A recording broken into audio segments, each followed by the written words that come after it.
Okay, I think we are recording. Okay. Well, good morning. My name is Jackie Rapp. Today is November 6, 2010. I'm in Castroville, Texas, interviewing Ray Saucedo for the Voces Oral History Project. Thank you, Mr. Saucedo, so much for agreeing to do this interview for us.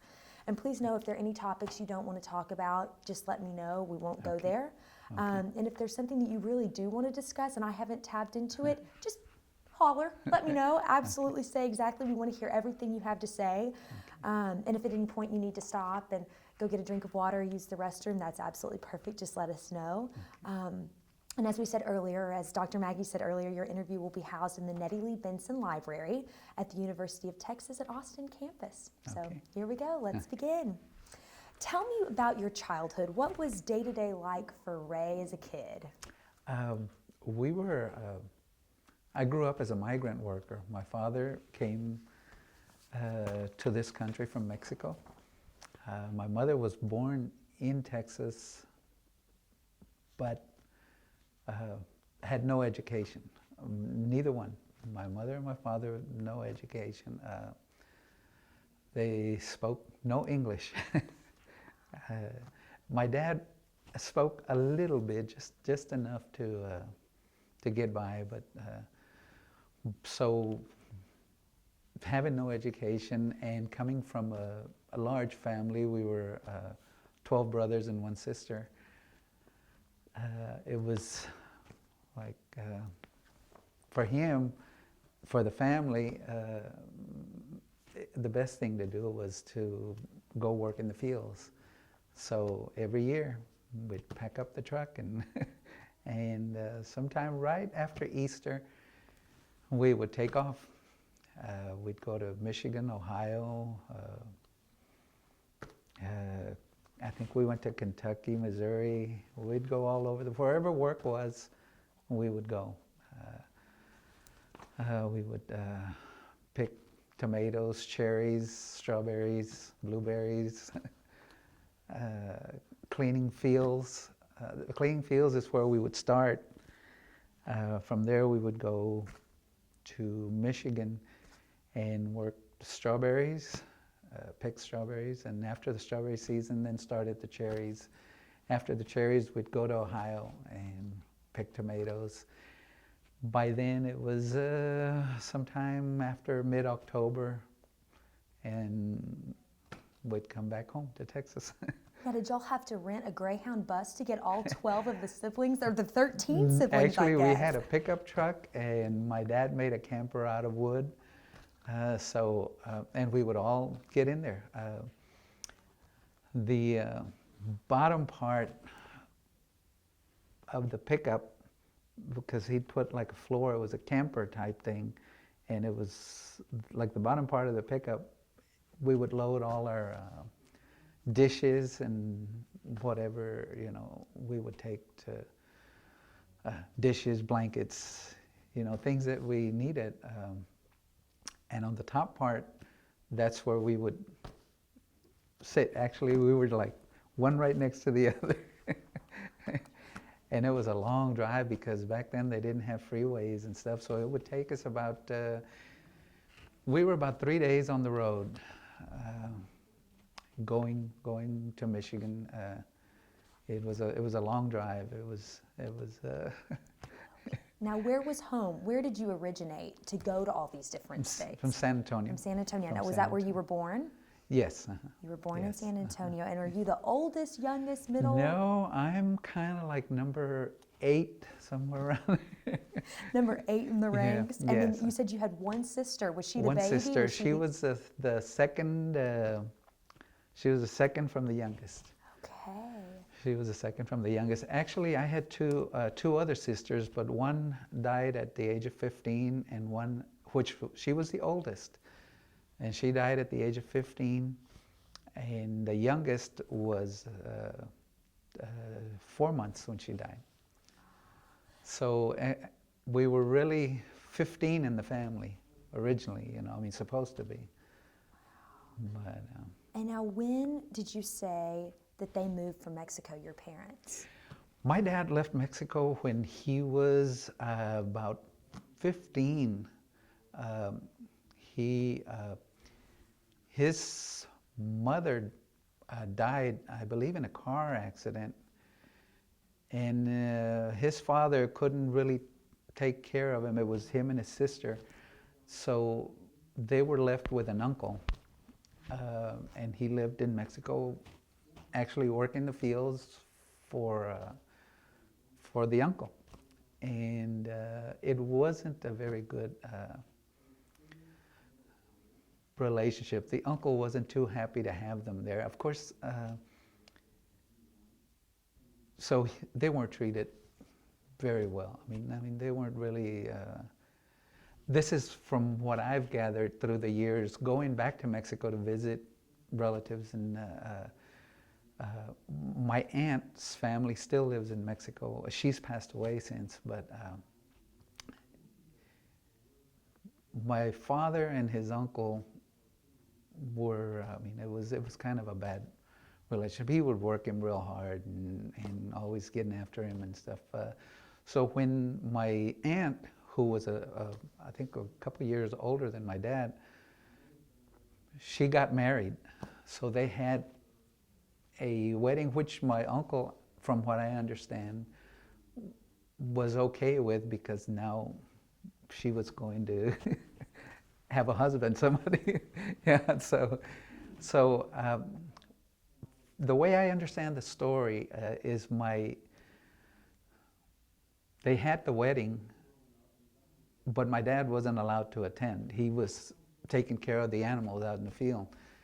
And so during that time, during the wedding, he left. He left for good. He left for good, yeah. He ran away.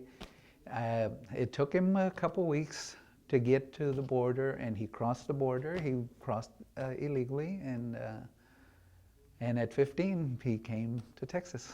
And now, when did he meet your mother? My mother was born in Floresville, but the only thing that I know is that they were married in Crystal City, but I'm not too sure how they met, and I know they were pretty young, like 17 and 18, something like that. And of course, you know, my mother is 96 now, and it's and my dad's passed away for almost 30 years now, so it's kind of hard to get information, you know. And they didn't really talk much. My dad was he was pretty strict, and he didn't really talk much about the family, you know. I mean, he was, of course, I understand the strictness because there was a lot of us, you know. It was so, I mean, it was hard for them. It was hard growing up because we didn't have a lot. And it was everybody in a small house. And now, were you guys all born in San Antonio? No. A lot of us were born in San Antonio, but some were born in, my sister was born in Indiana because we were out on the move. Whoever was born during the summer was born outside of Texas. So the summer, those were the months when you guys traveled? Those were the months when we were out. Pack dishes and go, but you didn't move permanently to these different states? No. We boarded up the Antonio. house and left the house and went off to work. And What? this was, we were taken out of school right after Easter. And I remember that because we would always have a picnic. We would always have Breckenridge Park here in San Antonio. We'd go for Easter, have the picnic, and then after that, we were taken out of school and we'd head for work. What other kind of memories did you have of your childhood, school years? School was good. It was fun. We used to walk to school, like, you know, the old stories. The older people, we used to have to walk to school, and it was school was probably, I'd say a couple of miles from the house, 2-3 miles. And we'd walk to school every day, and it was fun. Of course, there was always somebody looking after somebody because the brothers, you know, we were all like some are 1 year apart, some are 2 years apart, you know. So we would always kind of walk together and then walk home. We all pretty much went to the same school, Edgewood.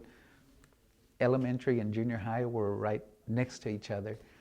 So we would kind of all see each other on the way home and on the way over there. My dad, again, not having a formal education, he would do a lot of odd jobs during the time that we were in San Antonio. So we would kind of help out in the afternoon, whatever jobs he got, be it carpentry. You know, if he was helping somebody add a room or something, then we'd go help. So I mean, that was one of the pluses for him, is that he could get a job and he had a lot of help. So we would. There was always. He was kind of a person that was always doing something, so we were always doing something. So but it was okay because you know, we grew up together. You know, I mean, it was just something that life, you know, that we had to do. We all. You know, during the holidays, my mother would make tamales every Christmas, and it was everybody pitched in. I mean, it was a whole day, and she would make a bunch of tamales. And had to feed all of you. Yes, and it was a lot. So, you know, we were pretty close because we were always doing something together. Now, was there one sibling you were particularly close to? Yes, I have a younger brother. His name is Santos, and my two younger brothers, Santos and Albert, but mainly Santos. For some reason or other, we were really close, and we grew up being pretty close. I have an older brother, Richard. He's passed away also, but he was also. You know, we were also very close.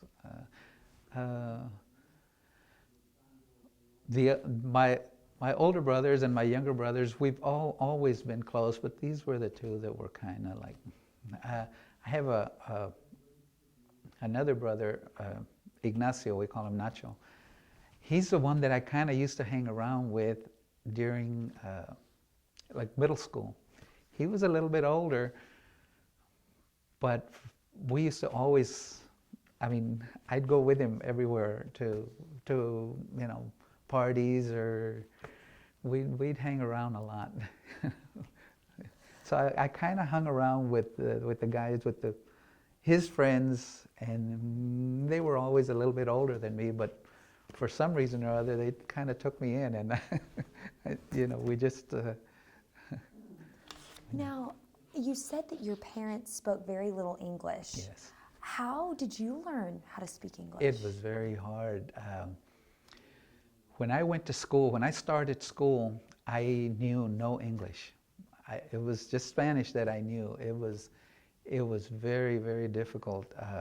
The first couple of years of school were hard because most of the kids knew English. You know, I mean, their parents were from the United States. They spoke English. The school that I went to, it was predominantly Hispanics, and so it wasn't hard to get along with the kids, but it was hard to do the work, and because I had to start from scratch. I had to start learning, you know, the ABCs, and learn phonics, and learn, you know, start putting words together in English, because I knew no English. I knew no English, and I couldn't really practice it at home because when we got home, of course, my mother and father didn't speak English, so it was difficult growing up. I mean, as far as school-wise, it was kind of difficult. But And now you said your school was predominantly Hispanic. it was predominantly Hispanics. Yes. Uh-huh. Now, was there any segregation? No. There was a few. There was a few, you know, Caucasian white people, blacks. There was a few blacks, but there was no problem. I mean, you know, we all used to get along great because we were all from the same general area, which was kind of the, you know, the poor section of town. You know, it wasn't. I mean, we all knew we were basically the same. You know, so I mean, it was. We got along. We got along. There was no problems at all. What kind of activities or clubs? Did you do anything involved with school, extracurricular? It was very, very hard to do a lot of things. I was in the choir, so we used to have, in middle school, I was in the choir. So those are the activities. I used to go to choir practice, and then we had programs in the afternoon after school. So that was pretty much what the outings that we had. I mean, I didn't, like I said, my dad was pretty strict and we weren't very well off, so it wasn't like I could go out and participate in a lot of things. And it wasn't, we played a lot of, you know, football, baseball and stuff out on the street, you know, with the neighbors and stuff, but I didn't really participate much in school because, number one, I was trying to learn, you know. The grades were, it wasn't bad. Once I learned the English, once I learned, you know, once I was able to communicate and stuff, then things got a little bit better. But we still had chores to do after school. So it was kind of hard to participate in like football and sports and stuff because my dad would pick us up after school to go do whatever jobs he had, you know. So it wasn't, I didn't have a lot of hobbies, you know, that I could be active in. What did you think about your teachers? The teachers were,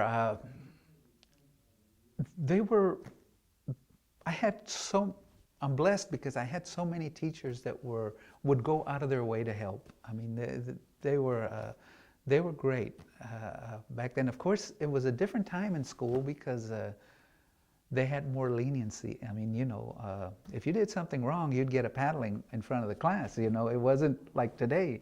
You know, I mean, and the types of punishments that were handed back then or like wouldn't be allowed now, you know? But I had some pretty good luck with the teachers. The teachers were very, very good to me, and I'm not saying that they were good just to me. They would help out. I think most of these teachers knew that they were in a low-income district, in a low-income school environment, so they knew they kind of had to go a little bit above, you know, and beyond. I had a lot of help. I had a lot of help. They were very, very, very good to me and the other students, you know, that kind of needed the help. They would take you aside and kind of help me with trying to learn a little bit more, you know. When did you finally learn how to speak English? Do you remember a specific time when you thought, I've got it? It was, let me see, back then you didn't have to go to PreK, kindergarten and PreK, and I started at first grade, you know, so it wasn't until about, like probably I'd say the beginning of the second grade when I really knew that I could speak English, and that was because I didn't have a full year of school, you know. I went in I started school in late October and left early in March, you know, so or sometime in March. So I didn't have a full year to really take advantage of the education. So I would think about the second grade. I don't remember exactly, you know, when it was that I thought, okay, now I can speak it. But it was, I just started speaking it, and again, I didn't speak much of it at home. You know, it was just at school. It was just. Now, was it common for kids in your area not to go through pre-K and kindergarten? Yes, yes. It was very common. It was mainly like the kids whose parents were a little bit more established. They had, you know, a little bit better jobs. We had kids in the neighborhood whose parents were working for like the military base, Kelly Air Force Base. That was a big employer back then in San Antonio, and if you were lucky enough to get a job there, you were a little bit more financially stable, you know. So some of them would go, yeah, some of them would, but not all. Not everybody went, you know. You know, most kids started first grade and went from there. Yeah. Now, where, I'm getting details down, where exactly did you go to elementary school? I went to, it was Edgewood Elementary School in the Edgewood School District. And what about high school, middle school? Middle school was also Edgewood Middle School, and they were right next, almost attached. There was like a little breezeway that would divide them both. There was a gate and a breezeway that you could go from the elementary school into the middle school. The buildings are still there. The elementary school has since changed names, and the middle school shut down a long time ago. They use it as like warehousing and stuff. But the elementary school and the middle school were together, and then when I went to high school, they had opened up a new school, which was John F. Kennedy High School. Let me see. Most of my older brothers went to Edgewood High School, which was named after the school district. But then when they opened up the new school, John F. Kennedy, then the younger ones went to Kennedy. And did all of your siblings, did you guys all graduate high school? No, actually, none of them, from top to bottom, most of them. My older brothers had probably like, I would say the first, the top 4 or 5 had probably a 6th grade, 7th grade education, and then the other, I'd say the other 3 or 4 were like maybe 8th grade, 9th grade, and it wasn't until I have one brother. His name is David. He's the one that kind of started it because he wanted to finish high school and go to college. You know, I mean, he was more independent, I guess, as far as I mean, by that time, my dad had well, it wasn't by then actually. My dad had a stroke, but it was a little bit later. But David, he told my dad, you know, I want to go to school. You know, he was in football. You know, he would play. He wanted the education. You know, and my dad was.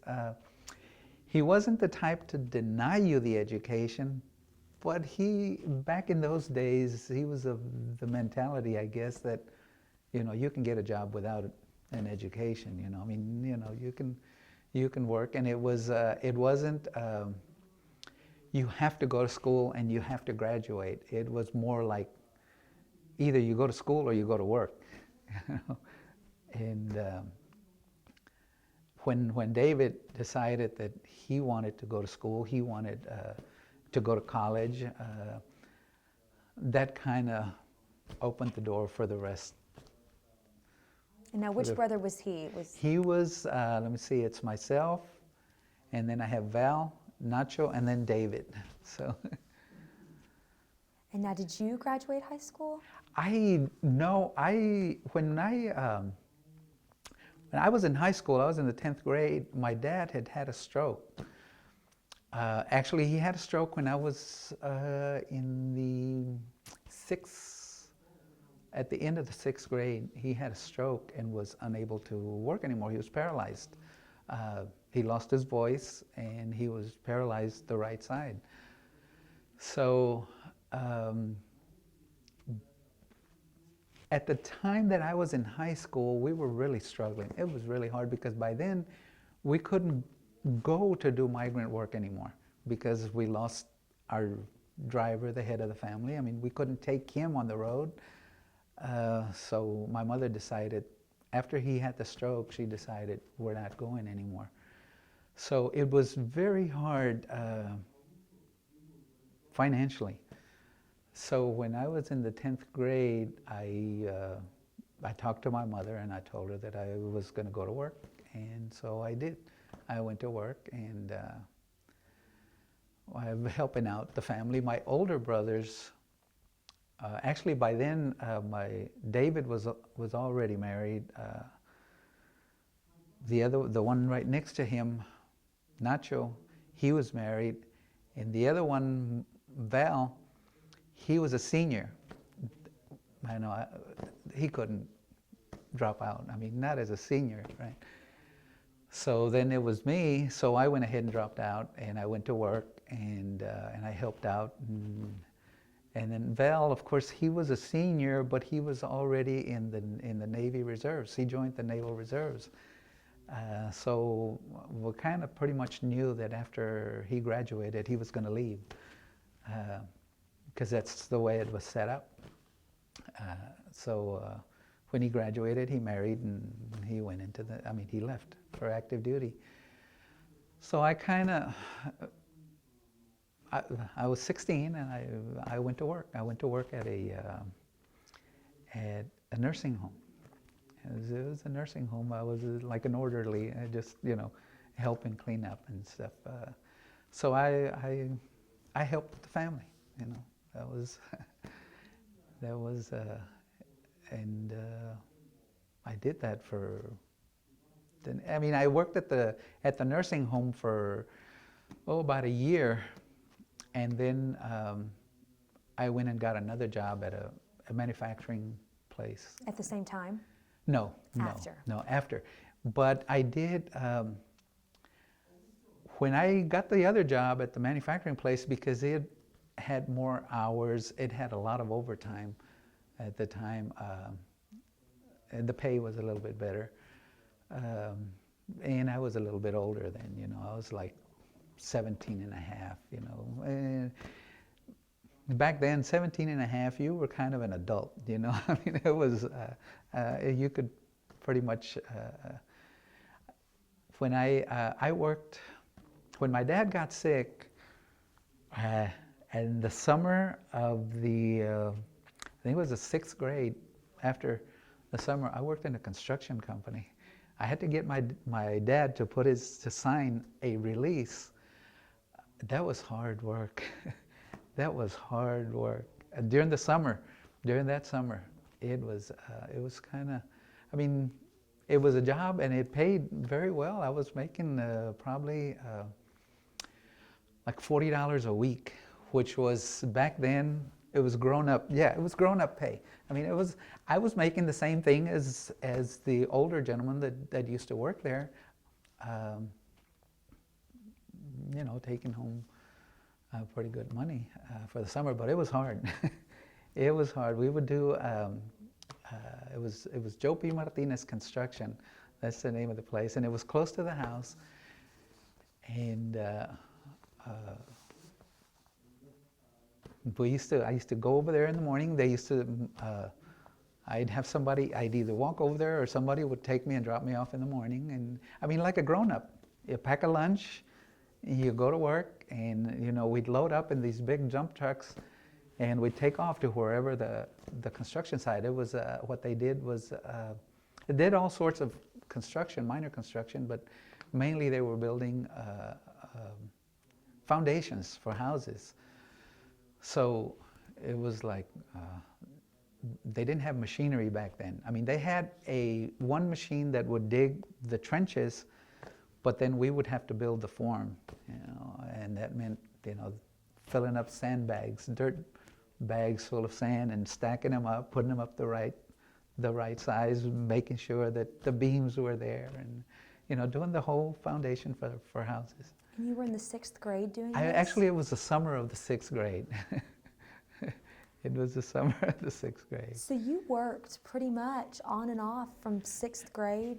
Actually, I kind of, it's like a joke to my wife, because, retirement is getting close, and I tell her that I'm ready because I've been working since I can remember, because I remember when I was little, and we, as migrant workers, we still went to work. I mean, it wasn't because we were little that, you stay home. No, you still go to work. My dad would have, when we were picking cherries, they have these big buckets that you hook up. They have a harness with a bucket that you hook up, and you fill the bucket, and then you dump it into a crate, fill up the crate.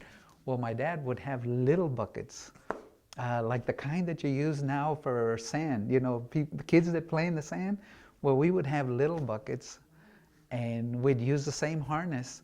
We would, it was big back then, but we'd kind of either twist it or put knots in it to make it smaller, and we'd hook up the little bucket. And like the cherry trees, we would pick the bottom part. The older kids would get on ladders and pick from the top, and the little kids would pick from the bottom. And the crates, they were wooden crates about this big, so what we would do is turn them upside down and stack them so that we could kind of step up. It would make little steps, so you could step up. As you pick from the bottom, when the bottom gets done, then you put the crates and step up and pick. So, it's kind of like a joke. I tell my wife that I've been working all my life, So it's been Been working a while. Yeah. What was your favorite of all your jobs or migrant working? What did you enjoy more? Because it all seems pretty. It was picking cherries was probably the best one. Picking tomatoes was, and that was, the picking cherries was because of the time of the year. They usually start around the 4th of July. Picking strawberries was fun because you get to eat a lot of them, but like we would start early in the morning. My dad wasn't the type that, you wait for the sun to come up. We would get up like at 5 in the morning, get dressed and go to work. And at that time, up north, in the morning, it's still kind of cold, I mean, even during the summer, it gets a little cold, and there's dew on the plants, so your hands are wet, and it is cold in the morning. And where was this? That was in Michigan. Yes. And so what? It was cold picking. So I mean, it was okay later on in the day, but then during the day, the strawberry plants are down here, and during the day you're getting the hot sun on you, so it's kind of rough. And in the morning it's kind of cold. What my dad would do is he would park the truck, like the rows of strawberries are here, he would park the truck right here and leave the lights on so that we could see. And this was, we would all go to work, all of us, and then my mom would stay back and make breakfast. So sometime around 9 o'clock, my dad would send one of the older kids back home to pick up breakfast, and he'd come back, and then we'd stop around 9 and have breakfast. And then like at noon, he would send one of the kids again, or himself, would go back, pick up lunch and pick up my mother and come back. And my mother we would stop for lunch at noon, and my mother would work from noon till 4 o'clock, 5 o'clock, and then somebody would take her back home so that she could start supper, and then we'd stop working when the sun went down. So it was kind of hard. So that's why getting back to to the cherries was my favorite. The reason was because of course it was cold in the morning for picking, but during the day you had the shade of the trees. You know, it wasn't as bad. It was more like summer, and summertime in Michigan at that time. It didn't seem like, it was just great. I mean, it was nice weather, and plus it was Michigan. Lake Michigan was there, so sometimes, on the weekends, or maybe, it was like an incentive for us. My dad would say, okay, if you guys do so many, they call them lugs or logs or something, where we would put the cherries, he said, if you do so many, I'll take you swimming in the afternoon, So it was, I mean, yeah, we'd start working harder. So it was. Now, kind of transitioning to that time period in the 50s and 60s and when Vietnam started, what do you kind of recall about this time? We didn't really, we had one TV, and of course my dad at the time, he'd already had his stroke, so all he had to do was watch TV, so we didn't really watch a lot of news, and we didn't buy the newspaper and stuff like that, so I didn't really keep up news-wise. It was mainly through the friends, because I had a lot of friends that went in the Army, went to Vietnam. I had this one friend, Gilbert, who stepped on a landmine. He was in the Marines. He stepped on a landmine, and he would kind of talk a little bit, but not that much. He really didn't want to talk a lot about it. When he came back, he was in a wheelchair. He could walk a little bit, but it was very difficult for him. Because one of his legs was. He had the leg. He kept the leg, but he really didn't have much use of it. It was. Did any of your older siblings enlist? Actually, my brother, who was already in the Navy, and my younger brother, Albert, he went into the, actually, I went in, and he went in shortly after. And then we all ended up in Vietnam together. I mean, not together, but we all ended up in Vietnam at the same time. The three of you? The three of us, yes. And now when did you enlist? When was this? I went in September of '68. Or were you drafted? I'm sorry. Actually, I was drafted. But I wanted to be, I wanted to get some schooling, because I had dropped out. So I decided, well, if I enlist, I've got a better chance. And some of my, the friends in the neighborhood, I would say, well, if you sign up, you can pick whatever you want, I mean, it was real pretty the way it was pictured, right? So I went, after I got drafted, I went in and I signed up, and back then, we would have to fix our own cars and stuff. So I thought, I'll go to mechanic school, So I signed up, and I got track vehicle mechanic is what they assigned me as, How old were you? I was 18. And now tell me what a track vehicle mechanic was. Fixing tanks. Fixing anything with a track, anything that has the tracks, tanks of all sizes mainly. Yeah.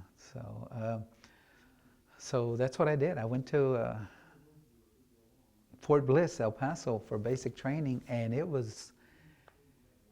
the training was summertime, and you did most of your training in the desert in El Paso. I mean, they take you to New Mexico for the firing range, for a lot of your, all your, you have to do a lot of hiking is what it is, you know, full backpack and hiking. Of course, they were training you. It was wartime, Vietnam, so you were being trained for war. So, and in September it was still hot. You know, it was still hot. So, but the hardest thing was I'd never been away from home.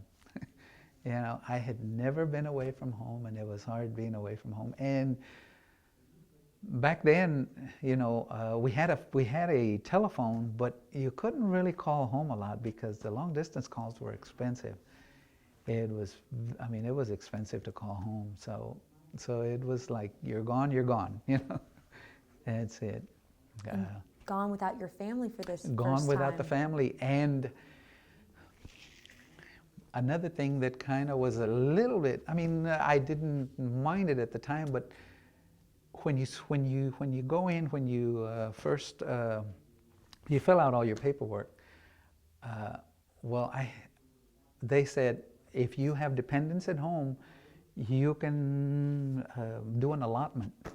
You know, whatever you pitch in, whatever you put in for your allotment. This was mainly for people that were married. You know, they said whatever you put in from your pay, the government will match. You know, so. But you have to keep $10. I said, you have to keep $10 because you need razor blades, shoe polish, toothpaste, whatever. You know, you have to keep $10. So when I went in, I started off, my base pay was $101 a month. And I sent $90 home. So I would get $11 a month.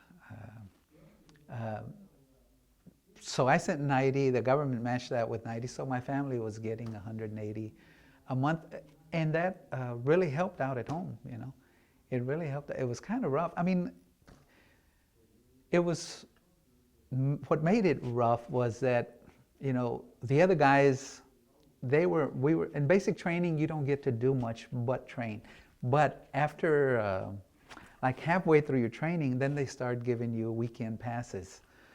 And, you know, I couldn't go anywhere because I had no money, you know, whereas all the other guys were, you know, going off to town, going off, this was Fort Bliss, El Paso back then. They would go across the border and have a lot of fun.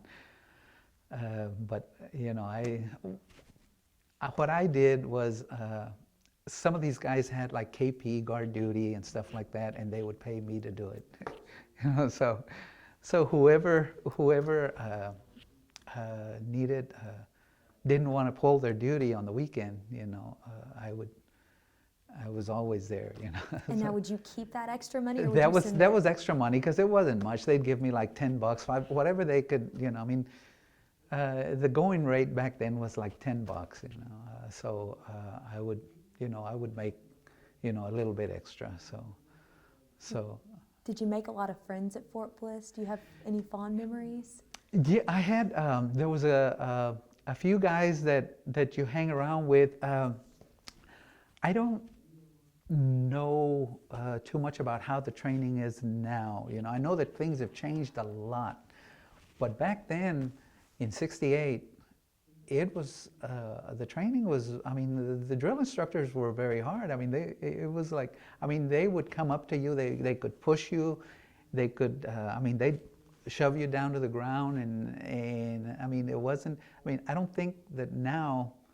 A lot of the things that they did back then, they couldn't do now. I mean, it's totally different from my oldest brother when he went in. Of course, there's like. Let me see. There's probably like a, you know, 15-year difference or so. But when they went in, my two older brothers, there was not a war going on, but they would get hit by the drill instructors. I mean, it was common. I mean, they could hit you, they could, you know, whatever, you know. Well, when I went in, they couldn't really hit you, but they came pretty close. You know? I mean, they would shove you, they would push you, they would, I mean, you know, it was like, I mean, they'd stand in your face and call you every name in the book, every cuss word in the book, and it was okay. I mean, and that's the way the Army was. I mean, it's. But you grew up with a strict father. You said, so I that's grew up with a something- strict father, so it wasn't. I mean, it was like, it was okay. I mean, I got by. It was, it was, I mean, I knew that you couldn't talk back because with my dad, you couldn't talk back. You know, I knew that if they told you to do something, you better do it. You know, so I guess in a way that kind of helped me. Now, were there other Latinos? There was a lot of them. There was this guy Rios. There was another guy Juan Aguirre, and I wanted to see him. He and I used to get along great. We all went in together. I mean, we didn't know each other from San Antonio, but we were from San Antonio, and we all left at the same time. I mean, we met at the induction station, and we went through all the basic training. We were assigned to the same platoon, even, you know, not just the same company, but the same platoon. We were together. So the other guy, Rios, he was, we were good friends also, and he was like closer to me because everything is done according to your last name, right? I mean, the R's, the S, you know, according to the alphabets. So Aguirre was kind of a little bit farther to the front, and then Rios, and then myself. And there was another guy, Rodriguez. He was a school teacher. He was pretty nice, and I mean, just about every guy in there. They were all, I mean, we were all young, you know. I mean, we were basically the same. There was a few guys that were older who were drafted because they went to college and started to work, and then after college they got drafted. But it wasn't, the age difference wasn't that great. I mean, it wasn't, we were all basically kids, you know. 18 to 22, you know, that was like the normal age there. And do you know if most of the people were drafted, enlisted, or was it just kind of a blend? It was, I would say, in my platoon, it was about half of the people got drafted, and maybe even, you know, 55% they were drafted. And it was, I mean, there wasn't. I mean, there was a lot of people that were willing to join, but yeah, there was a lot of people who waited. You know, they didn't really want to go. I mean, you know, it was, which was, I guess, understandable. You know, it's. But they were all really great. There was, I mean, there was a few guys that would. There was a few fights. You know, there was. But most of the guys would get. I mean, there was. Most of the guys would get along, but if somebody didn't keep up, then that's where a little bit of animosity would come in, because if somebody doesn't keep up with the run or the walk or whatever we're doing, the whole platoon gets it, you know. I mean, it's like, okay, this guy's not keeping up, so everybody goes out after hours, and, you know, you exercise, I mean, you know, the whole platoon gets punished because one person doesn't keep up. Mm-hmm. Were there any sort, I'm sure tension just arises in a group like that, but were there any sort of racially driven tensions that you could remember, any instances of that? You know, it's funny because I didn't really see as far as, I mean, there was, like, I would get called wetback all the time, you know. I mean, but it wasn't like it wasn't like the guys were trying to be mean. They would just say, hey, even the drill instructors would call you that. But I don't know that it was racially motivated, you know. It was just, you know, I took it as, you know, I mean, it was a commonly used word back then, you know. But I didn't see much racial tension in my basic training, throughout my training, I didn't see it. No, throughout my training, I didn't see it. I did see some, actually in Vietnam. I did see some where mainly, like with the blacks, you know, it was, I mean, there was a lot of words that were said and exchanged, and I didn't know, I mean, because we were never taught that way. I mean, I was never brought up that way.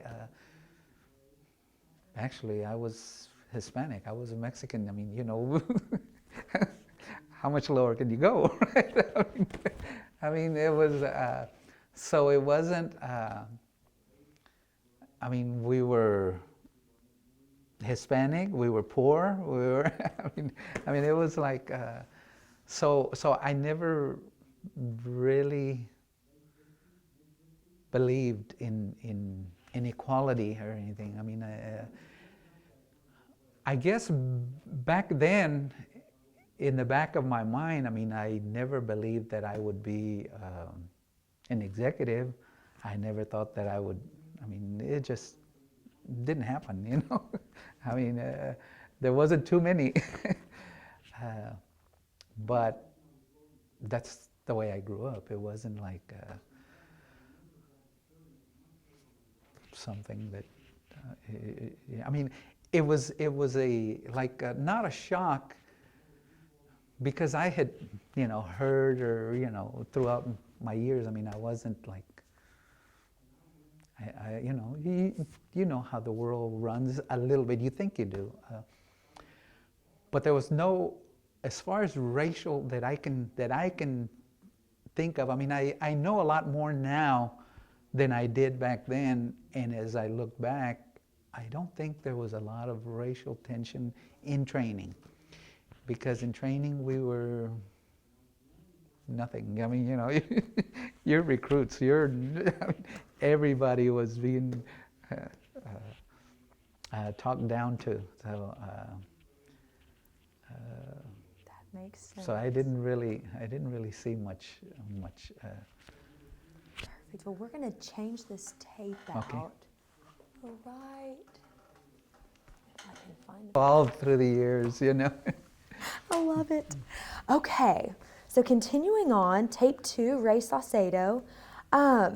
After basic training, tell me kind of towards the end of basic training to when you got shipped, tell me about that experience and describe what happened. Okay, well, the end of basic training, we had the ceremony, you know, there was the usual, the guys that went out to party to celebrate, the fights afterwards, but we come to graduation day. It wasn't, I mean, some people have their family come over. Of course, you know, I didn't, because they can't afford to go, you know. So what we did is we just graduated and left that afternoon. I mean, we graduated, we had everything packed already. We were going to leave. The way it was, I understood it back then is, you know, you're kind of like, we're pushing them through, you know. There's a war going on and they need more troops, you know, so as soon as we graduated, we got on a bus that afternoon. We graduated in the morning. It was about, the ceremony started about 9, and probably by 11 noon we were done, and I think we left probably around 4 that afternoon. And what date was this? Oh, wow. Month is good. It was 8 weeks later. It was 8 weeks later I went from when I started, you know. And where did you bus to? To Fort Huachuca, Arizona. Fort Huachuca, Arizona. It's a little base. There's nothing there. It's And so how long were you at this little base? It was another 8 weeks for training. Yes. And now, did you fire weapons in basic training? Oh yes, yes. We went to the firing range. Is actually, it's out in the desert, and I think it's actually in New Mexico. You know, they take you on a bus early in the morning. They take you on a bus. You go to the firing range, and you spend like most of the day over there because you're learning the weapons. You learn. I mean, they teach you how to use a weapon, how to clean it, how to disassemble it, assemble it back, and it was very. It was kind of difficult because I came in at the end of the M1, and when I got out of basic training, all the other trainings that I had, it was the M16. You know, they had just introduced, I mean, they had come in with the M16. So I trained with the M1, but we were never going to use the M1 anymore because they were using the M16. And now the M1 is a type of gun, correct? It's a rifle, yeah. It's a lot heavier, and it's what they had been using for many years. And the M16 is a whole lot lighter. It's shaped different. I mean, it's got a handle, it's got a magazine, it's got, you know, I mean, it's easier. But we didn't train with that one. They told us about it, but you know, we were training with the M1. Did you feel like you were prepared from the training? Did it prepare you well when you were in Vietnam? I was physically fit. Okay, I was physically fit, I felt, but as far as training to go to war, I don't really think so, no. Why not? Because most of what you work with is, you know, you have a dummy there. They teach you how to put the bayonet, how to, I mean, the training it was, I mean, they taught you what to do, but you don't have anybody coming at you. You don't have, I mean, they have this dummy there, and, you know, you take 3 steps up, and you know, I mean, it was, you know, everything you did was kill, right? I mean, and you have to say it out loud, you know, kill, kill, kill when you're stabbing the dummy, you know? I mean, this is how they're training you, right? So they're teaching you how to kill, but that's not the way it was in Vietnam, you know? Vietnam, it's jungle, you know? You don't really see the person coming at you, you know? I think, I mean, this is the way the training had been for a long time, you know? So, now, I guess what I would say is, you have to find out what kind of war, what kind of dangers you're going to be facing, and train for those, you know, train for those dangers. I think we should have spent more time target practicing, you know, in the rifle range with the grenades, not necessarily because the enemy in Vietnam had grenades, but they had incoming, you know, mortar rounds. You need to learn how to get away from the mortar rounds.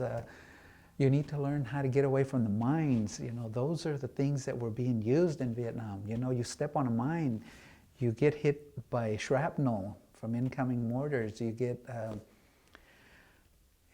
hit by a sniper. I mean, those things, the sniper fire, and I mean, those things are, I mean, you can't really train for that. But I think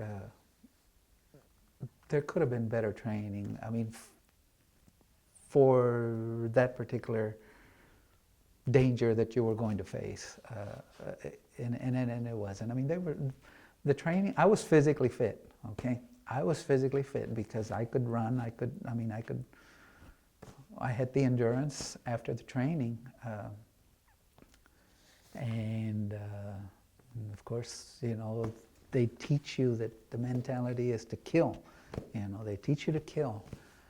Okay, but the war that was going on at the time wasn't so much what we were being trained for. Now, after Arizona, then, did you go to Vietnam? No. After that, I went to advanced training in Fort Sill, Oklahoma, track vehicle mechanic. And now, was there any firing or preparation for No, battle? that was mainly the mechanics of the tanks. That was just, a lot of it was classwork, was shop, you know, working on the shop, you know, working you know, the engines, the, you know, all the components of the mechanics of the train, you know, I mean of the tank. It wasn't, we didn't, I mean, we did do some PT. They keep you up to date. I mean, you do exercise, but it was mainly class work on the tanks themselves. And I was there for another 8 weeks, and then I went to Korea. At the time, they rushed us out because that's when they shot down a reconnaissance plane in Korea. So they needed a bunch of people in Korea. So, So now you were in Korea. I was in Korea first. Okay. So they sent me to Korea, and when we got to Korea, I don't know how bad the situation was because, again, today I can watch news all day long, you know. But back then, I never watched the news, you know. I mean, I was 20 years old. What did I care about news, you know? I wanted to find out where the next party was, you know. So I don't know how bad the situation was, but the sergeants that were there, you know, they showed concern. They took us in. They had a meeting. They said they need a bunch of people. We're sending you guys over there. I mean, they rushed us through, and they sent us to Korea. And when we got to... When was this? I'm sorry for interrupting. When was this that you went to Korea? This was probably in about March or so, March or so of 69. Of 69. So we went to Korea, and we spent most of the time that I was in Korea, we spent out in the field. They had, I still to this day, I don't really know what was going on over there. I know that there was they had issues, they had problems, they were afraid. There was a reconnaissance plane that was shot down when we were sent over there. That's the reason we were sent. They had escalated movement out there, so we spent a lot of time patrolling in Korea, patrolling the hills out there. I mean, they have like mountains, and it's, I mean, I don't know to this day what was going on, but I know that there was times when we were patrolling at night, and they'd tell us to, I mean, the sergeant would say, hit the dirt, and I mean, I don't know if they knew that there was something going on. I mean, I know that it was close to the demilitarized zone that we went, but I really don't. So it seems like there was a lot of confusion, not just with you. It was a lot of confusion because, I mean, we weren't told what was going on. I mean, they would just say, okay, we're mobilizing. Okay, so, you know, I was stationed with the 11th Armored Cav at the time, the 11th Armored Cav, I believe, and we were mobilized, and we went out to the field, and we spent a long time out there. I remember, I don't know how long it was, but we spent a long time out there. In the field, describe that for me. We took everything, trucks, tanks, ammunition, we took everything, and we went out, and not knowing Korea, I can't really tell you what, I know that we were out in I mean, there was nothing out there. It was just the field, right? And we made camp out there. We slept either inside the tanks, or we had some pup tents that we put up, and we would do exercises all day long. I mean, we were making sure that the tanks were kept up, you know, mechanically, and making sure we would do patrolling at night. At night, we would patrol. I don't know where we would go. I was just following, you know, and that's the way we went. We went one right after the other. But we had our M16s. We had full gear. We had ammunition. We had everything. You know, I mean, we even jumped into some rice paddies a couple of times. I mean, just when they tell us to hit the dirt, you know, you hit the dirt, you know. And I don't know if whoever was leading if they saw something, or if, they just didn't want for us to be seen, but we'd hit the dirt. And sometimes we'd go up, and they had bunkers up on top of they're called llamas, they're mountains, and they have bunkers in the, built into the mountains. So some days we'd just be assigned to go out there, and you spend all day at the bunker. You're just looking for any movement out there, and that's basically what we did. I did manage to get my GED while I was there, though. In Korea? In Korea, yeah. Yeah. I took classes and got my GED. Oh my word. Yeah. Now, where were your brothers at this time? Were they? My brothers, my younger brother was just in training at the time, I think. My older brother, he was out in the Mediterranean somewhere with the Navy, or he was stationed in California. I'm not sure. When I was in Korea, I know they went to Vietnam before I did. They went to Vietnam a short time before I did. Were you scared ever when you were in Korea? Yeah, when we were patrolling, I was, because I didn't know. And to this day, I don't know what was going on, I mean, I read now about how they have problems and stuff, but I don't know what the military is doing over there. So, I know what the military is doing there, the presence and stuff. I just don't know what they do on a day-to-day basis. I don't know if they're patrolling. I don't know, I know that what I heard was that we were 2 miles or 4 miles from the DMZ. That's what I knew. That's where we were going. We were going to pretty close to the DMZ. So. And now what is the DMZ? The demilitarized zone. Okay. That's like right where, okay, this area, nobody's there. Over here you got North Korea, and over here you got the United States military, okay? And like any little thing can set it off, and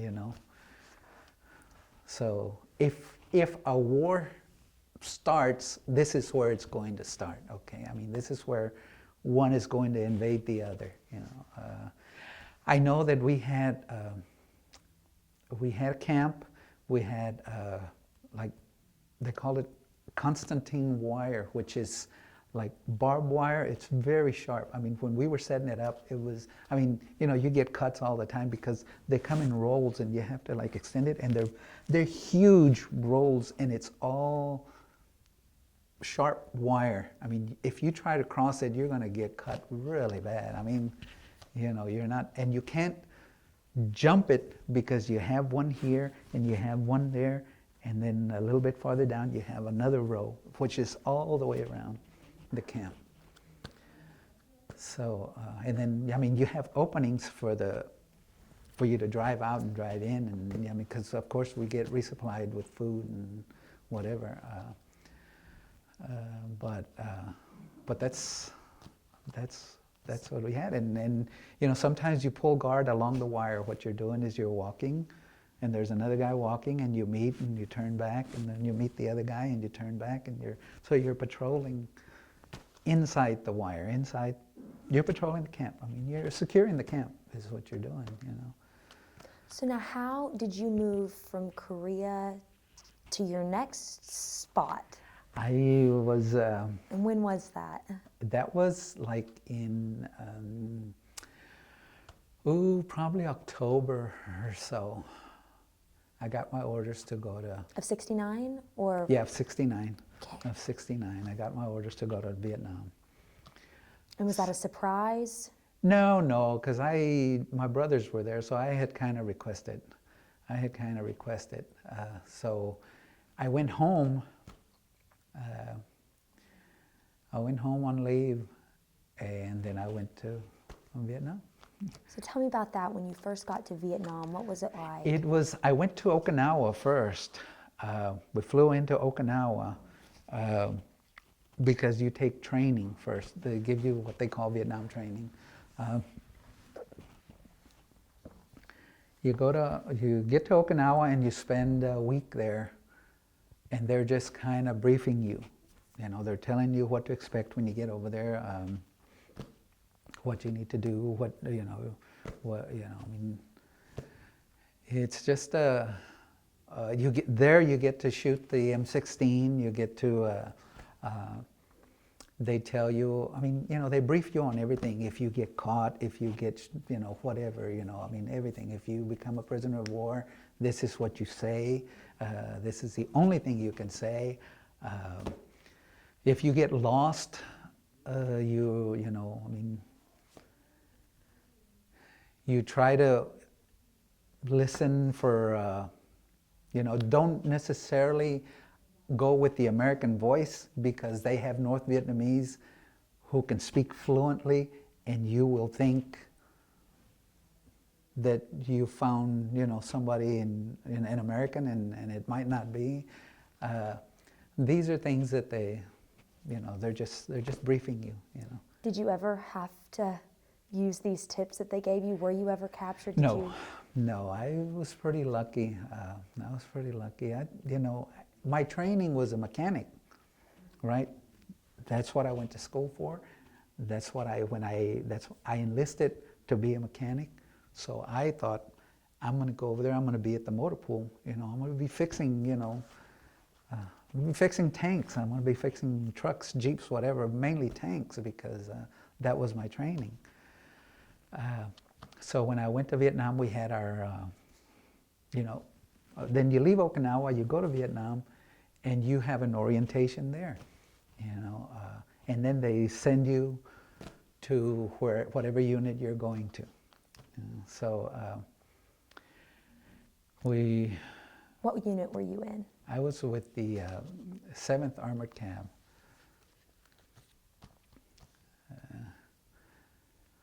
Tell me about your experience. Well, when we first got there, we went through orientation, and then there was about three or four of us that got sent. I mean, you all get divided up. You know, you have so many people. I mean, there's a bunch of guys that get there in the plane, and they all go to different places. I mean, you know, you get dispersed all over the place. There was about 4 of us that went to that were mechanics. Okay, so we were sent to the 7th Armored Cab. We went on it was just in a truck, you know, they loaded us up in a truck. We followed, so we went to our unit, and they sent one guy, went to be a mechanic, but they needed somebody as a rigger, you know, so they sent me to be a rigger, which was resupplying. What we would do is we would rig up supplies, ammunition, food, fuel, tanks, jeeps, trucks, you know, whatever was needed anywhere. That's what we were going to, I mean, that's what we would do. We would rig them up. We had straps, and we had nets, and we had, you know, C bolts, like clamps. I mean, we had all our supplies, and there was a pad. It was the resupply pad, and that's where I was assigned to. So I would go to the pad every day. We couldn't do, I mean, at night we would do it sometimes only if we had to, but you didn't have, what we would do is we would rig up the supplies, and then a Chinook helicopter would hover right over us. And you have this C-clamp with a bolt on it. So you take all the netting, all the nets have a loop in it, an iron loop around like that at each corner. So what you do is you put the supplies evenly on the net, and you have to do it right, because if not, it's going to throw that airplane off balance, you know. So you put ammunition, be it, you know, grenades, you know, bullets in cans and boxes, whatever. You know, you rig them up. You put the the C-clamp, you hook up all four corners, and then you put the bolt in there, and then you go ahead and get the Chinook helicopter. And I don't know if you're aware, the Chinook is the one with the two blades, and it's real big, and so it hovers right over you, and there's a hook at the bottom. So you hook it up, jump off the load, and then you signal the pilot, and he takes off, and he'll take it to whoever needs the supplies, okay? I mean, they hover up, and they take off, and they go. Now, sometimes, many times, what we did was, like, I would hook up the supplies, and they have a crawl space underneath, because there's like you're down there with the supplies, and there's another, the gunner for one of the gunners on the ship, he's looking through this crawl space, and he's telling the ship pilot either go left, go right, or go up, go back, whichever way, so that because there's not that much room, like there's not that much give, there's not that much play on the netting and stuff. He's got to come right to you. So sometimes you hook it up, you crawl in, and you take off to the fire base. And I was, my job was to resupply, but we also had to get, like sometimes you send stuff out, and then you have to go back and get stuff that they have, because what they call the front lines, the combat soldiers, they're out in fire bases. You have different fire bases. So, I mean, they're moving all the time, I mean, they come, they start up, they make this little fire base, they stay there, they kind of patrol the whole area, clear the area, make sure that it's safe, and then they keep moving. What you're trying to do is you're trying to move the enemy back, okay? So you go to the fire base, and you pick up whatever they have going back, be it a tank that hit a mine,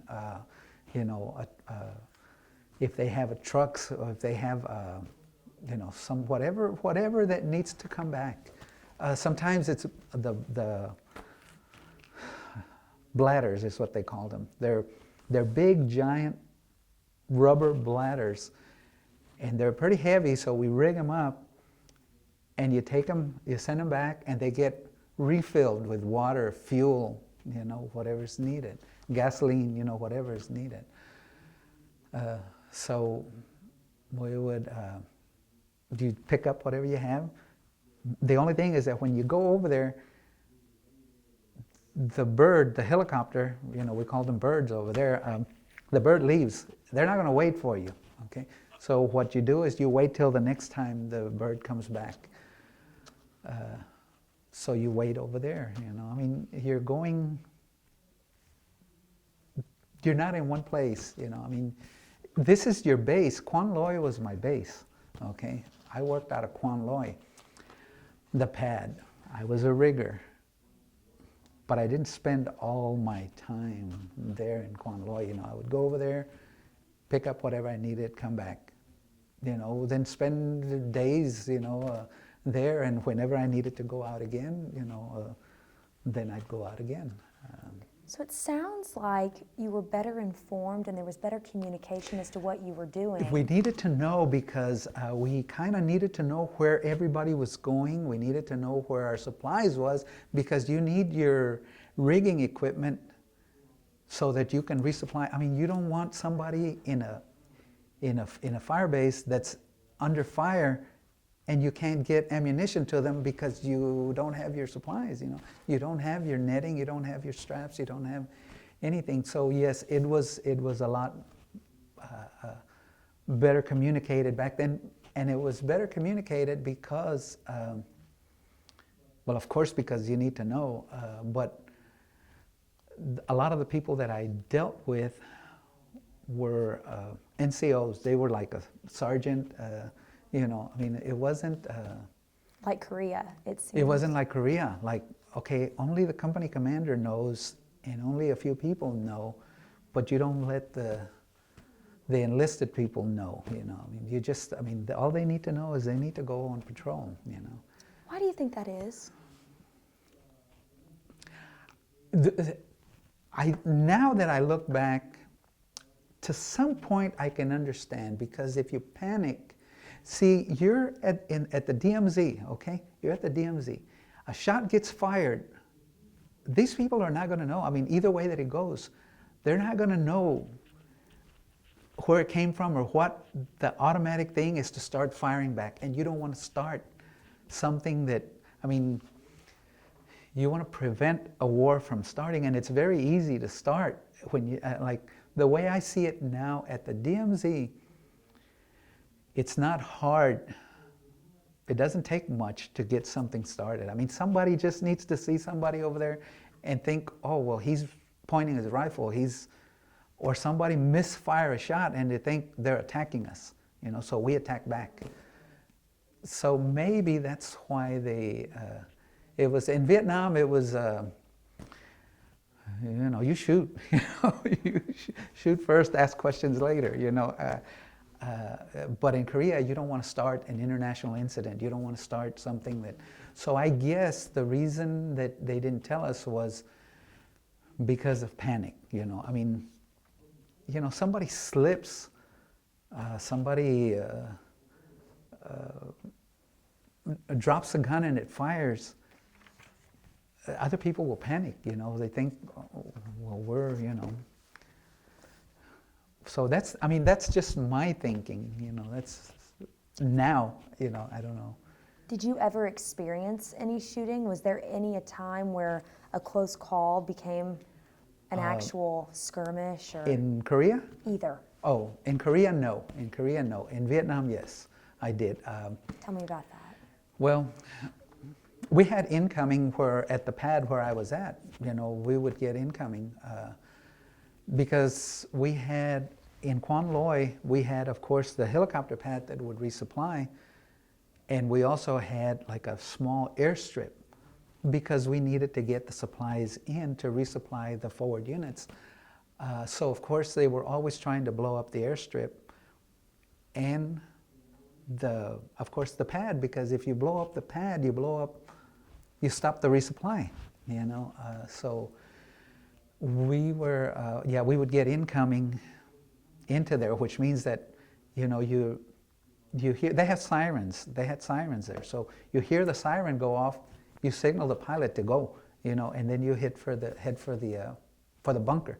You know, we have a bunker there. And we had that a few times, you know. And the pilots, what they do is if they have a load on them, because they have a switch inside that opens up the clamp that holds the load, all they do is drop the load and head straight up.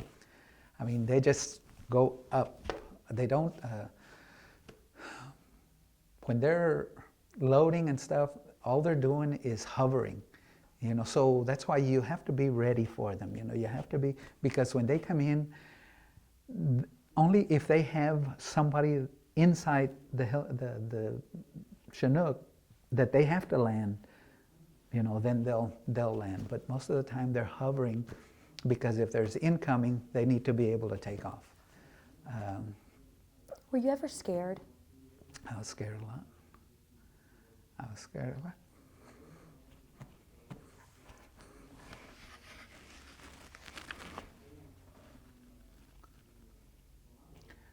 We had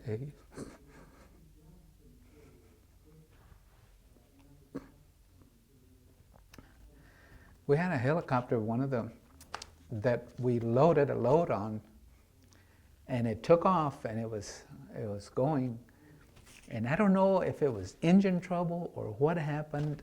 I don't really know if the load was bad. But it started experiencing problems because they pick up the load, and then they have to have like there's a space, the runway actually. They use it because I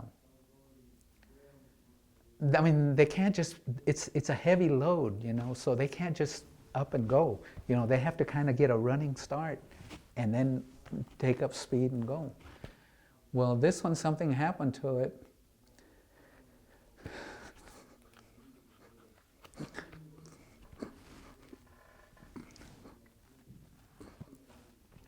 They dropped the load,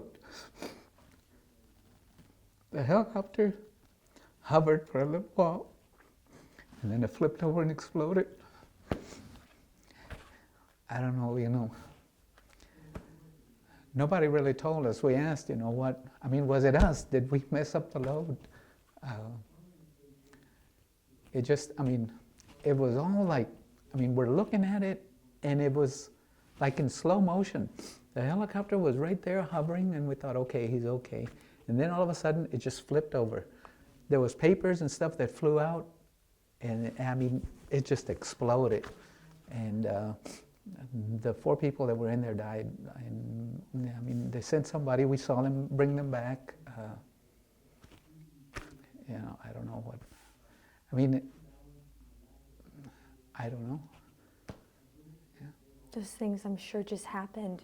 Things like that, and you can't ever blame yourself. You were doing your best to help and do what you knew how to do, and it sounds like you were trained very well.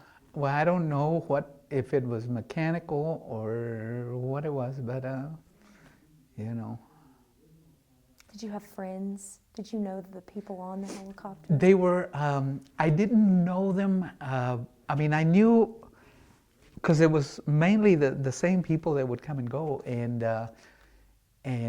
I knew them in the sense that, hey, I see you, and I would come face to face with them, but I didn't know them personally. Like, I didn't know, some of them I knew their names, and I don't remember half the names of the people that, I know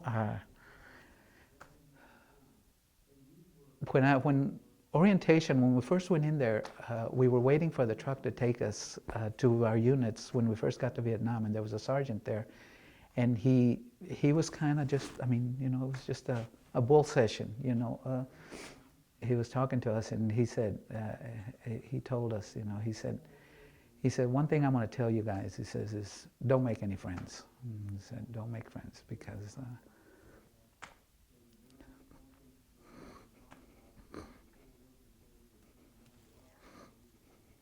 you just don't know. So, everybody out there is your friend, okay? It's funny because you can talk to somebody like you've known them forever, you talk to them like you've known them all your life. But I had like three friends that worked with me, and those are the guys that were close, everybody else, I knew they were friends,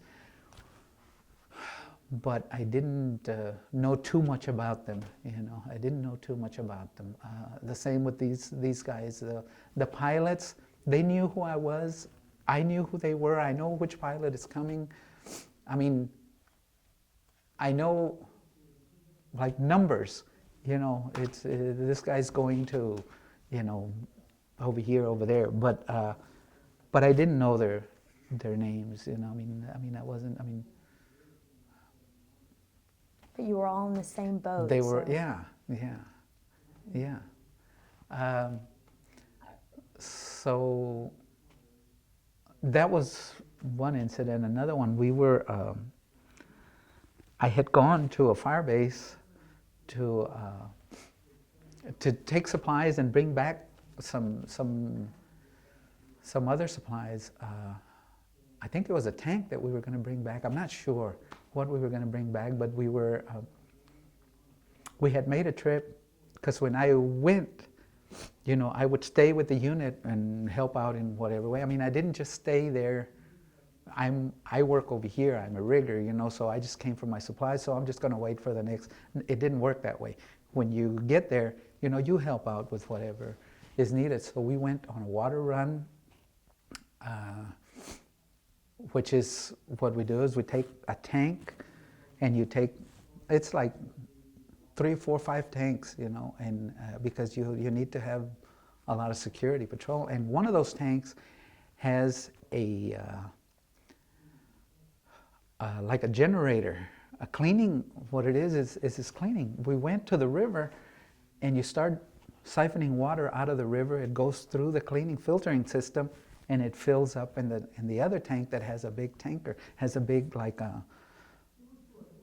You ever seen these 18-wheelers that tankers? Okay, this one is like half the size. It's smaller, but it's on wheels, and you hook it up to the tank, and you fill it up with water, and that's your drinking water. You take it out of the river, you filter it, and you put it in there, and that's your drinking water. Did you guys ever get sick, or was it very purified? You know what? We had our little canteens. I mean, the little cups and you get used to it. You know, you get used to it. But you know, like you would get some water, and you drink it, but you don't drink it to the bottom because there's dirt at the bottom. You know, you don't drink it to the bottom. So you just kind of drink, and then, you know, if you want more, you get more. But yeah, but you know, you get used to it. You get used to it, because I know we had, you know, when I came back home, I was sick for a week eating food here. Your stomach just wasn't used to it? It just wasn't used to it. And you know, you come back home and you want all these things, you know, home-cooked meals and stuff. I was sick for a week. But over there, I was fine. Did you ever get sick when you were first getting to Vietnam or Korea? No, I didn't. I didn't. And I don't know. I don't remember getting sick. What do you remember most? Actually, the three friends that I had, yeah, Larry, Wayne, and Archie. Archie Lyons, Larry Maltba, and Wayne Morgan. Those were the guys that I mean, I would talk to a lot, because I would see a lot of guys coming and going and moving around. But were they all riggers? Yes, we all worked together. Yeah, we all worked together. Yeah, and these were the guys that I you know, that I kind of spent most of my time with. And I remember them. I mean, I can see their faces. You know, I mean, Do you still keep in touch with them? You know, I tried to call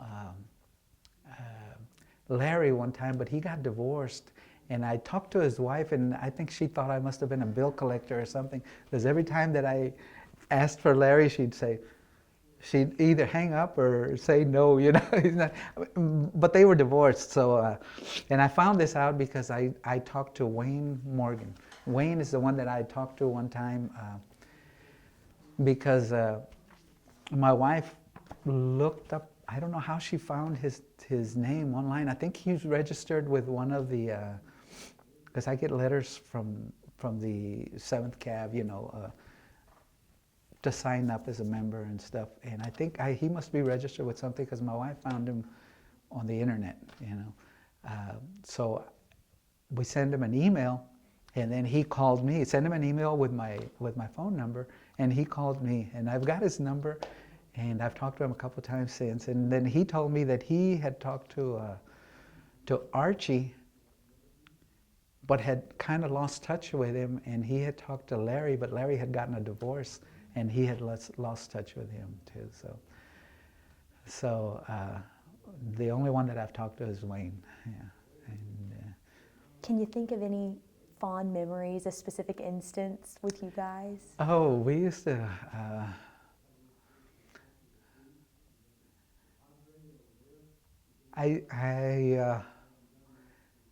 I know Larry was, he was married. Wayne was... he was married during the war?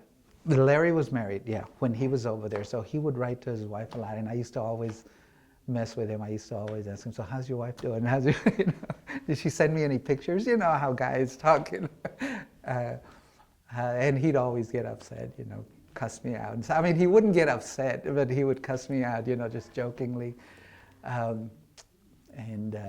Archie, he was funny, you know. He's a black guy.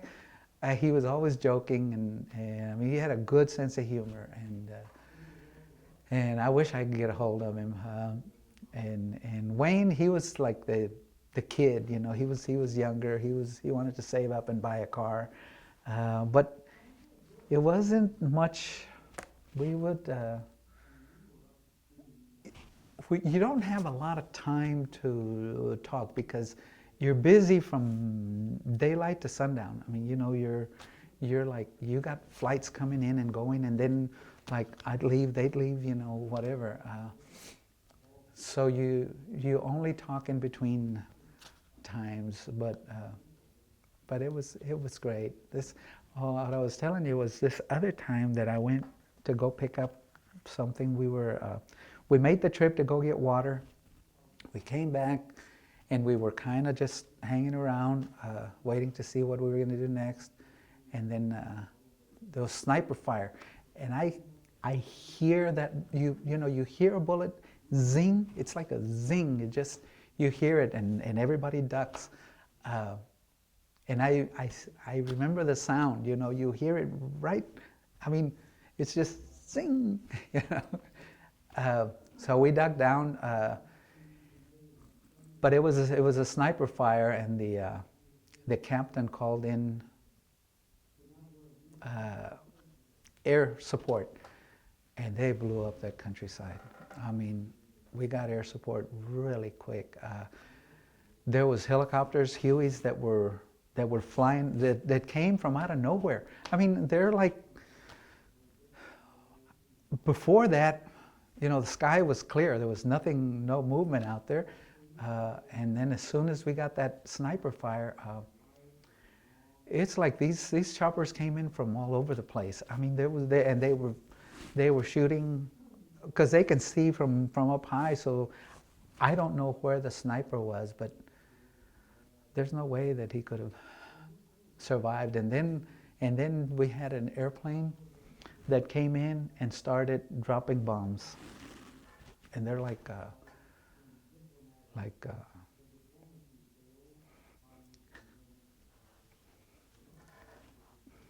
cluster bombs. You know. You're kind of up here and you're looking at it because most of these fire bases, try to set them where you can see. You know, I mean, you don't want to get caught hidden. You know, I mean, you don't want to. So you set them up high so, you know, we could see. This airplane came in, and it dropped bombs, and it was like cluster bombs. I mean, they were going all over the place. I mean, it was, you know, whatever was down there didn't survive, you know. I mean, they couldn't have, because it was like they were one here, one here, one here. They were over, like this one would blow and this one would blow. So they're kind of like overlapping. You're tearing up the whole countryside. I mean, it left craters in there that you could probably drive a tank in, you know, afterwards. I mean, you know, but you know, that was from the sniper fire. You know, I mean, you don't know what's out there. It's a you know, you see movies where you see this guy coming at you and you're shooting at each other back and forth. You know, I didn't see it like that because there's jungle, and sometimes, like at our fire base, I mean at Kwanloy, we used to get, there was intelligence reports, you know, that there's Charlie's in the area is what they would tell us, you know. So you kind of sleep, you're going to sleep, you're not, and then the siren goes off and you run to the perimeter. And you start firing out into the night. I mean, you don't see somebody out there, but intelligence says they're out there. So it's not like you're looking at somebody and you're shooting, you know. You're just firing out into the night because you're told there's somebody out there. So you're just firing, and the big guns are going off. And the big guns, the big guns went off every night, all night long, because where we were, we had artillery units, you know, and then the big guns are going off all the time. Like one goes, the other one goes, the other one goes, and they're firing all out into the night, you know. It took me probably a couple of years after I got back, before I didn't, I would all night long I'd be like this, all night long, and even now sometimes I do that. I don't do it like when I first came back, but every once in a while, it's like, and my wife sometimes will ask, what's the matter? What's the matter? Were you falling? Were you? But is it usually when you're asleep? it's when you're asleep, because at night the guns would go off all night long. I mean, all night long, all night they were going off. It was the big guns and the 50 caliber guns. They're shooting out into the dark because you protect the perimeter. You're protecting. If you want people to sleep, if you want people, but how do you sleep? You just have to kind of like. When did you get home? I got home in June, the end of June, 1970. Where did you come back? Where did you land? I think it was Travis Air Force Base in California. I think it was in California. Were you anxious to get home? Oh yeah, yeah. It was a great feeling because, when the plane, right as the, I think they practice this or they do it all the time. I mean, there was so many people coming and going at the time that the minute the plane touched the runway, the stewardess goes on and says, "Welcome home, boys."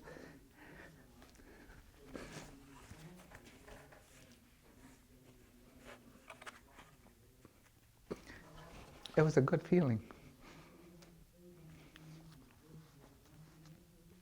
It was a good feeling, and then you land, and you're of course taken for orientations and stuff. And the first thing they do is you land.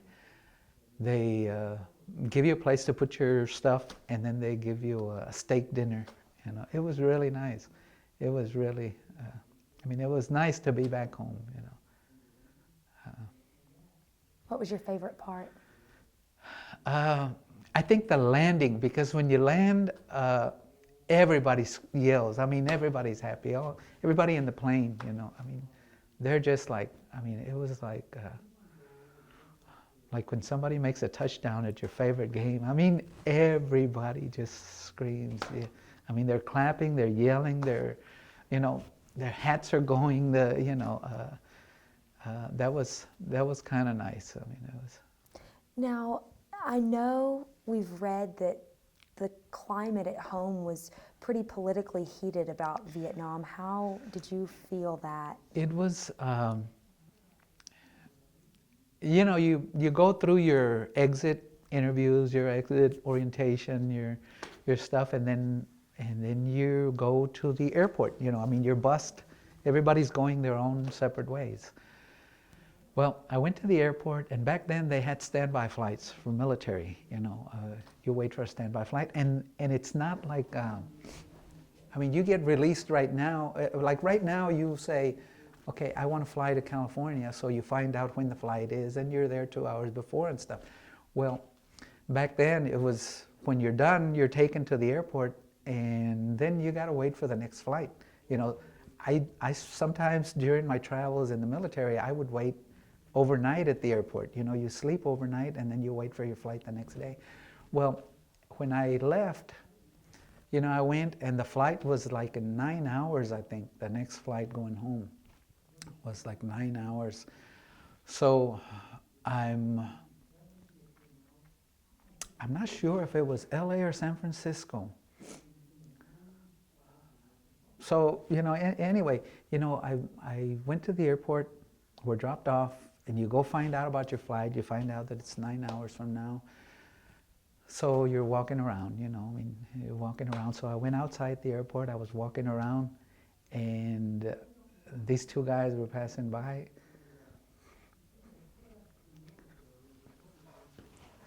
And they asked me how many babies I had killed.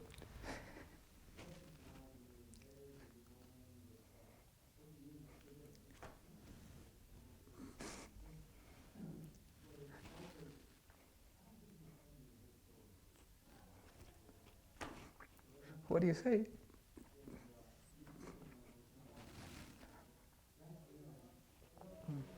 You were serving your country. Yeah, yeah. You know, I remember that distinctly. You know, these two guys, they looked at me because you're in uniform, you know. So I went back into the airport and I just said, I mean, I waited my 9 hours, you know. I mean, but, I mean, you know, what do you do?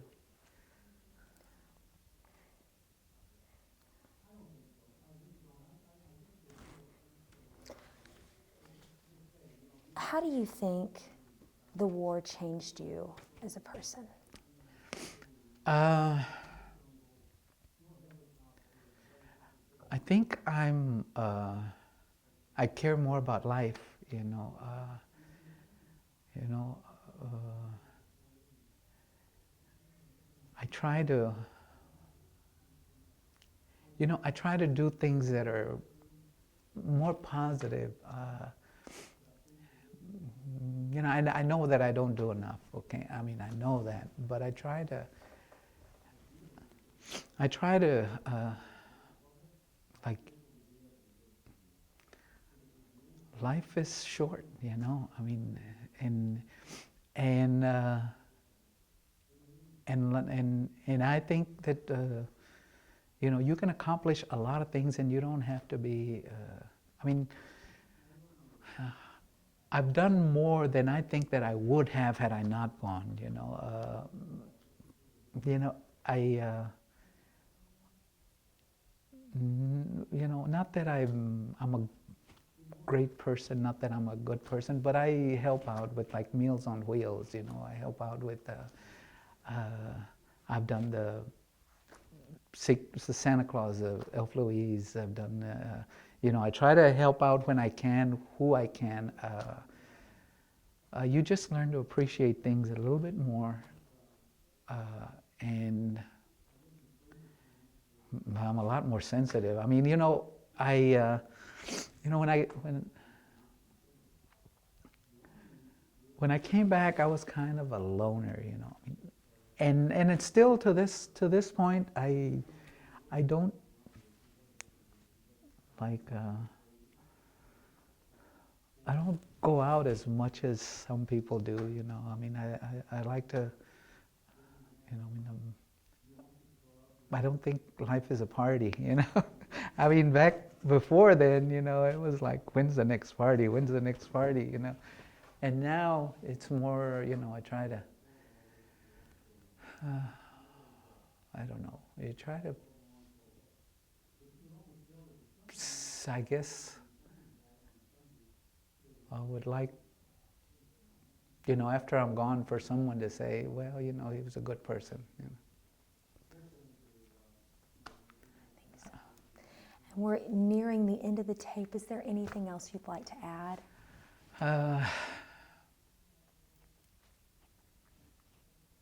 No. There was,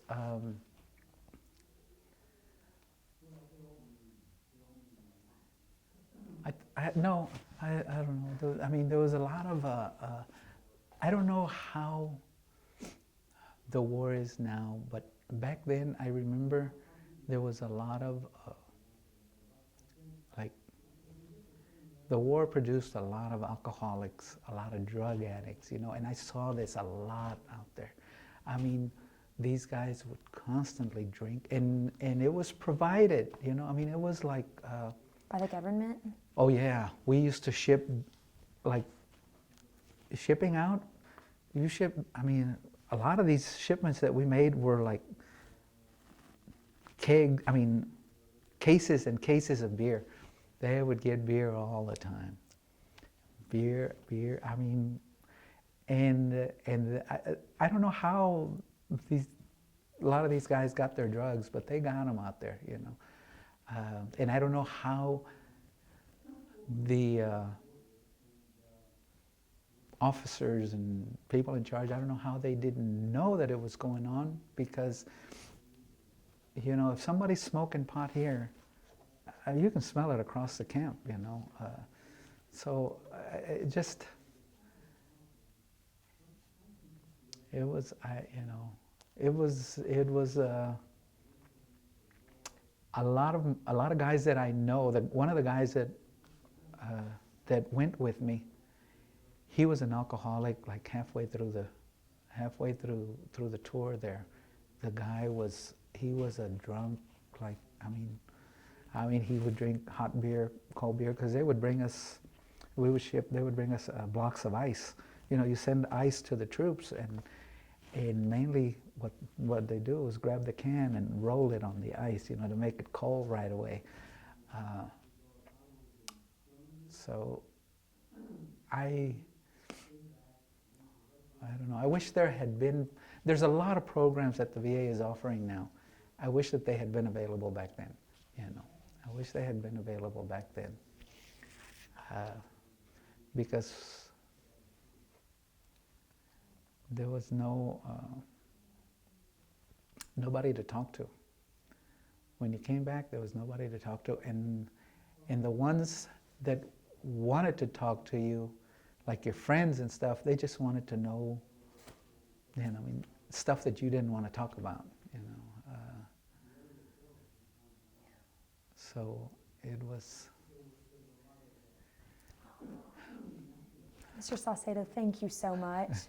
Okay. Thank you You're so welcome. much Thank for you. agreeing to interview with us and Thank taking you. the time out of your day. Thank you. Thank you.